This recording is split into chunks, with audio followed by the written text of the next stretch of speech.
dating kulay asul na tubig.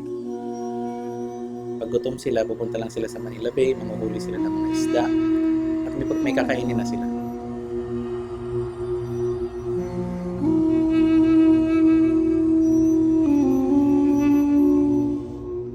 Yung Manila Bay ay punong-puno siya ng mga bakawan noong unang panahon.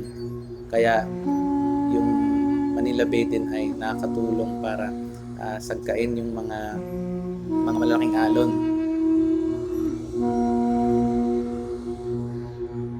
Lahat ng bata, lahat ng kagaya kong bata, naglalaro sa isang side ng dagat na makikita mo may pagka-blue pa yung dagat.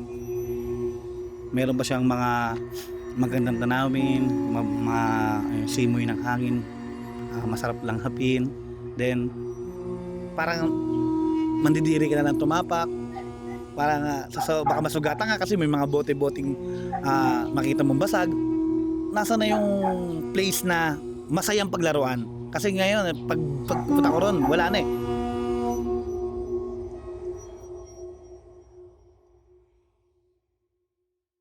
Dati raw yung Manila Bay, yung mga taong nakatira doon ay maayos yung pamumuhay. Pero ngayon, sa dami na ng populasyon, ang mga urban poor, kadalasan sila yung nakatira sa mga coastal areas. At ang nangyayari, nagsisiksikan sila, at dahil wala silang maayos na pambili ng lupa, wala silang sapat na pera pambili ng lupa, at maging yung materialis ng kanilang mga bahay ay hindi angkop, kaya napaka high risk nito, hindi lamang sa bagyo pero pati na rin sa mga sunog at sa iba pang mga hazards na nangyayari dun sa lugar.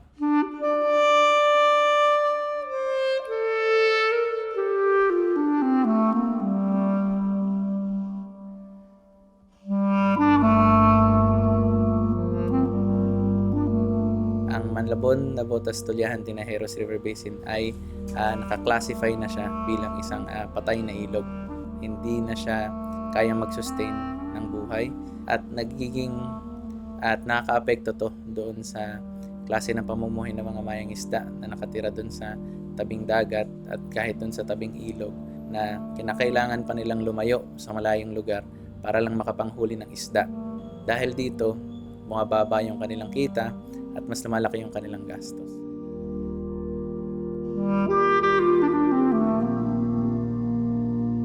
Nagiging issue kasi ngayon dito yung basura sa Tangos. Unang-una, hindi ako makapamumuhay ng maayos. Pangalawa, yung kunyari ako, kung galing ako ng trabaho at uuwi ako at makikita ko yun, so parang lalo akong mapapagod at hindi ako makapagpahinga ng maayos. Kasi sa amoy, pag may sakit ka, baka lalo ko pang magkasakit. The current situation is that it's a huge area with a growing population. They are definitely prone to flooding, prone to fire, prone to storm surge, even prone to liquefaction and also to earthquake. And we are also projecting that in the next 10 to 15 years, this will further be heightened because of climate change. Hindi maayos ang kanilang pamumuhay doon. Tapos pag nagtumas yung tubig, paano kung mabilis na makakaalis doon? Paano kung sa area na yon masira yung bahay mo?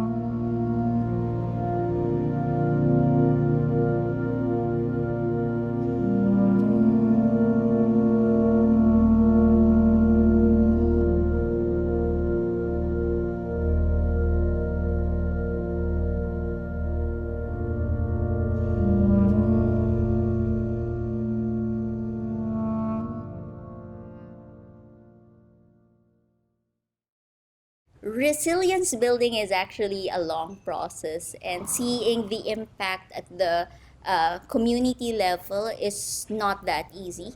But what we do is we actually not just build the capacities of the local government unit officials, but we also aim to build the capacities of the community members themselves.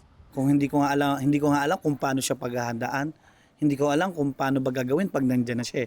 So, Yung mga proyekto na ginawa nila rito, malaking tulong sa amin kasi tinuturo sa amin ng proyekto na ginagawa nila. Kung wala yung PFR, hanggang ngayon siguro mas lito pa yung mga tao sa kung ano ba talaga yung mga connection ng disasters, ng climate change, ng ecosystems management or ecosystem degradation sa isa't isa.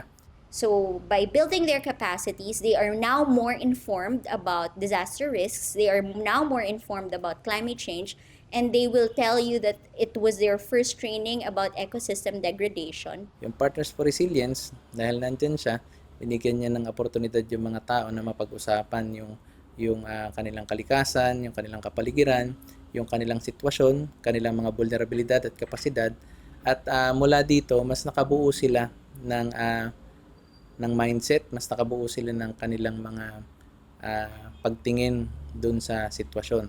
At itong mga pagtingin na ito yung nag-inform dun sa mga plano na ginawa nila. At this point, what we do is to build the capacities of the communities and to ensure that they have space in the planning process, because activities for resilience building will be more sustained if it's in the official documents of the local government unit.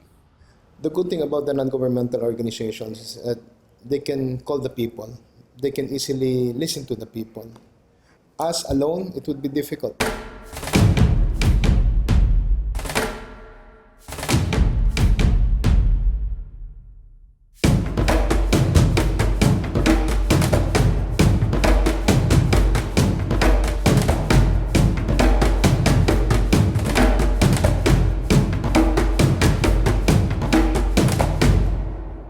Currently, Manila Bay is the focus of the current president.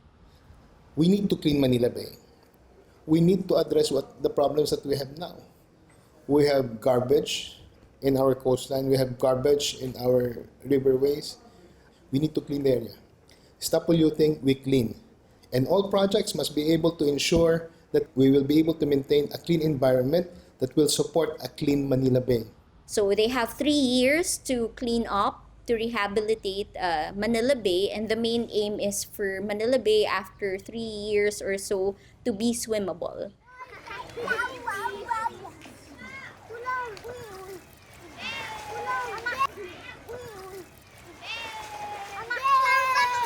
It would take a lot of investment. It will take a lot of money. It will take a lot of effort. It will take a lot of planning. But we need to move and start somewhere. It's not just the Manila Bay Rehabilitation Plan. There's also an ongoing Manila Bay Sustainable Development Master Plan. It's a joint effort of the Philippine government and the Netherlands government. We will have a master plan which will guide the future growth of Manila Bay. We can bring to the table integrated risk management as a framework of assessing risks. Yung Manila Bay Sustainable Development Master Plan, mas gabay siya doon sa kung paano isasagawa yung mga future o yung mga plano sa hinaharap para sa Manila Bay. Mas ito ay gabay lamang at walang sapat na pangil para ipatupad yung kanyang kagustuhan. Mas gabay ito. At ito ay maaaring hindi sundin ng mga ahensya na magpapatupad ng kanilang mga development plans. So what Partners for Resilience is trying to do is to harmonize the process of planning. The current reality of planning in the Philippines, particularly let's say in Manila Bay, is that there are too many plans. Pinakamalaking hamon nga sa kanya ay hindi pa ganun kalinaw itong mga plano na ito. Kaya hindi pa rin alam ng mga komunidad kung paano sila makakaangkop dun sa mga planong ito. Hindi ganoon kalaking impormasyon yung nakakaabot sa mga nasa barangay. Kahit sa city level, hindi rin nila alam kung paano i-harmonize itong mga plano na ito sa mga existing na mga plano nila. What's interesting with Partners for Resilience is that we get to interact with the different players in the field. At the local government unit, at one point you will be talking to the community members, at another point you will be talking to the local government unit, and currently with the practice of governance and planning, they don't really talk. And what I'm happy about with Partners for Resilience is that we bring them together and jointly do resilience building activities. At kung nagpatuloy ang ganitong klase ng pagpaplano na hindi nakabase sa aktual na karanasan ng mga tao, maaaring sila ay makabuo ng mga plano na talagang mas makakalala pa dun sa sitwasyon.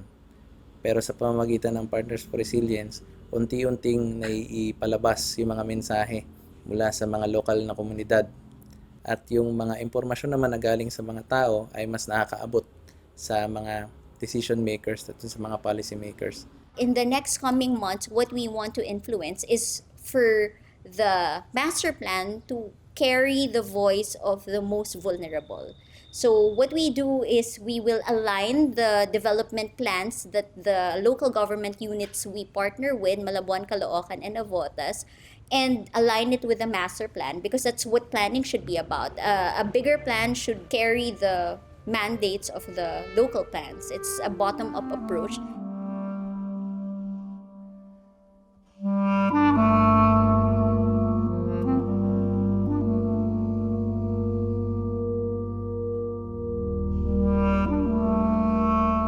Participation for us is when community members and even local government units provide input to the master plan, and that the resilience building measures that they put in there are actually products of consultation with community members. Matagal na akong community organizer dito. Ini-strategize ko yung mga problema na meron kaming encounter dito sa community.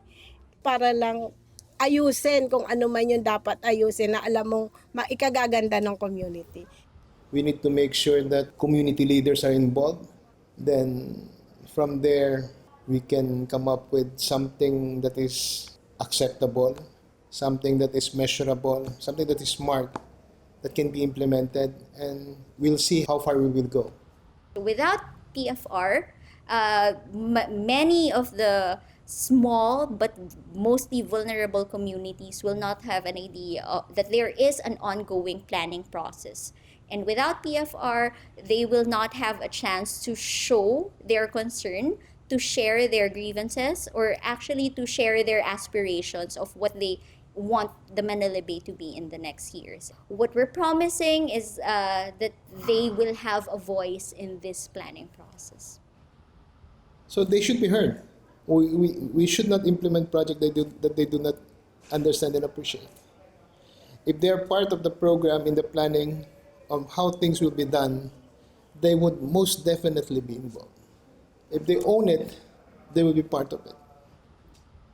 Sana magkaroon makasama kami sa sa meeting doon sa mga plano na yun, kasi dahil sa ngayon kasi wala pa akong hindi ako nakaka-experience na makasama o mapatawag diyan sa mga meeting ng about sa master plan na yan. Sana para makita ko ano ba yung magiging impact nito sa community namin pag ginawa itong master plan. Dialogue pa rin yung pangangailangan namin, pero yung mabagbago, baka malabo na kasi gawa na yan.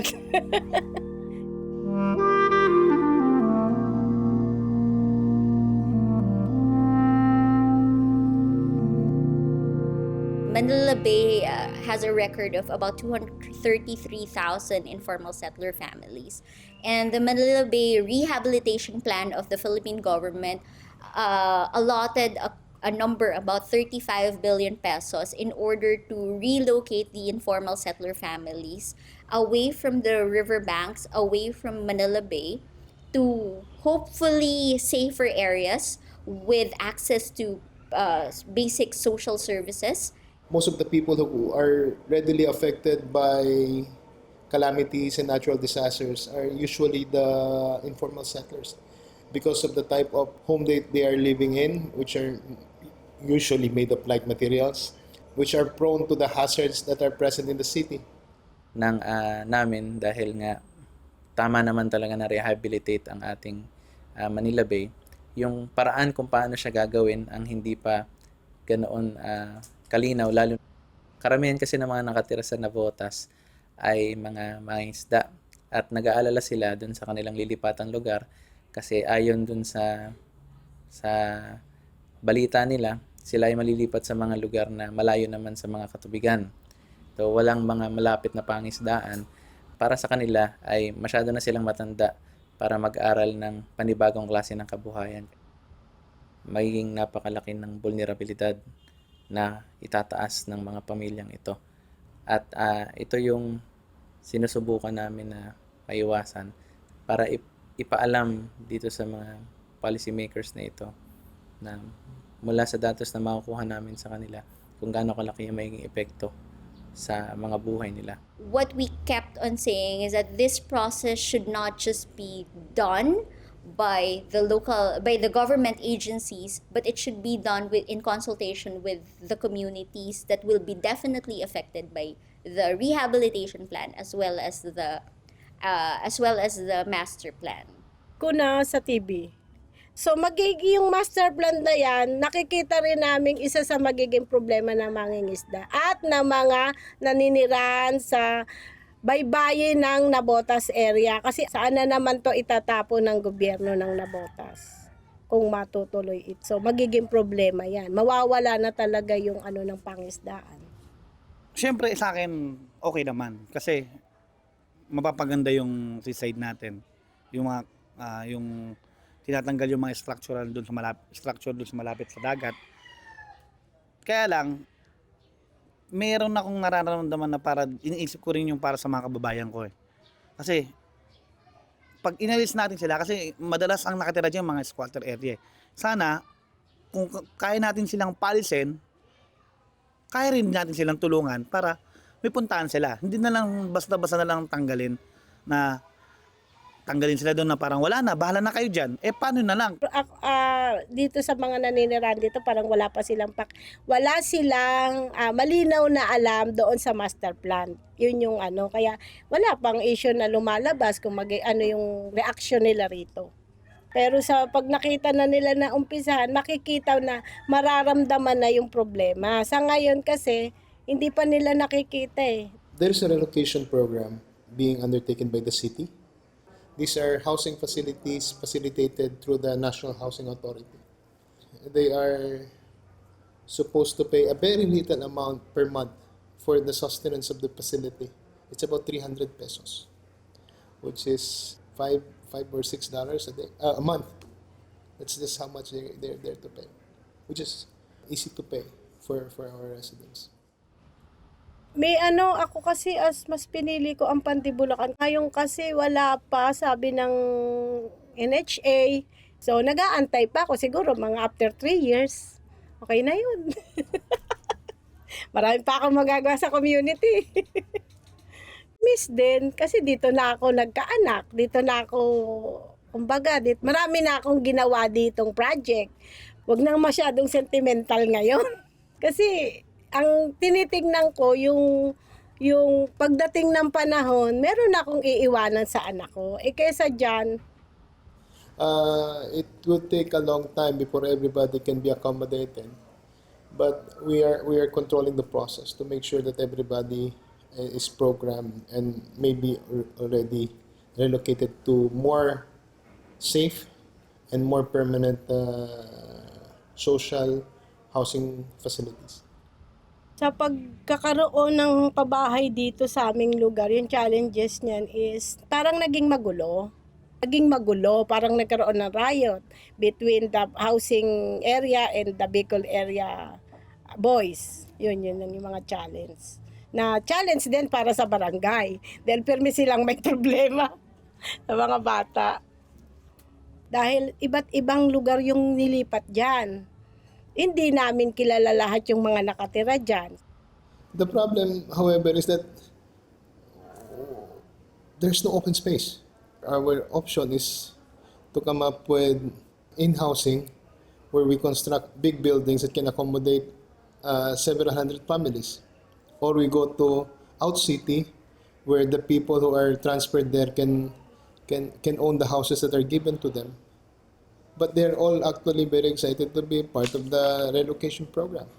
Look, anything that we offer them, considered to be social housing facility, is better than where they are staying now.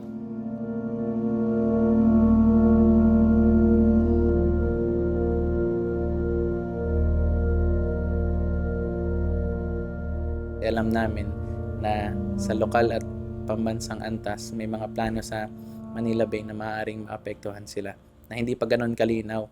Kaya nag-aalala din kami at nag-iisip kung paano nga ba makakatulong yung mga proyektong kagaya nito ng Partners for Resilience, paano pa siya mas mapapaunlad para mas makapagbigay ng pagkakataon para sa mga taong ito. Manila Bay is something that's you see in postcards. It's something that you think of when you think of Metro Manila. And I am hoping that we can still have a view of the sunset in the coming years. And I am hopeful that the communities who have been staying there for decades, who are fisher folks, who are long-time residents, will have a chance to be part of the plans that will be affecting them. So in the next years, Manila Bay will be something that the residents want it to be. I will see people enjoying Manila Bay more in the future. Perhaps in the next 5 years, Manila Bay will be suitable for swimming. We're doing fishing. It won't be as good as Boracay, but it's something that people can spend the weekend and spending family time in our coastline and appreciating what Manila Bay has to offer with the cleaner and not polluted Manila Bay.